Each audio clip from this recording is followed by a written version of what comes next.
आमच्यासाठी तुम्ही open up केलं आणि आयुषला आता जसं तो जर्मनीतून आला आहे इकडे पिकअप करणं थोडं डिफिकल्ट जात होतं, पण ह्या जी काही प्रोसेस आहे ही मेमरी लर्निंगची त्याच्यामुळे तो या लँग्वेजला तर पिकअप करणारच, पण बरेचसे नवीन लँग्वेज पण पिकअप करणार आणि मेमरायझेशन ही जी एक डिफिकल्ट प्रोसेस आहे आम्ही पण याच्यात मोठे झालोय. म्हणजे मला असं वाटतं की माझ्या वेळेस मला का नाही हे शिकायला मिळालं आणि तुमच्यामुळे आज माझ्या मुलाला ते शिकायला मिळणार आहे आणि त्याला हे लॉंग टाइम यूज होणार आहे. सर थँक्यू त्याच्यासाठी.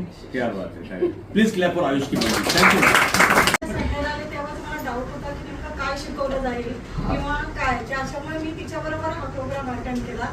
पण त्यात इतकं म्हणजे इंटरेस्टेड वाढत गेला. आज आमच्या रिलेटिव्हचा बर्थडे आहे, पण तेव्हा बर्थडेला अटेंड नाही करा म्हटलं पुढच्या वर्षी बर्थडे आहे परत येणार नाही. एवढा इंटरेस्ट घेऊन मी तिच्याबरोबर बसले आणि मलाही खूप शिकायला भेटलं.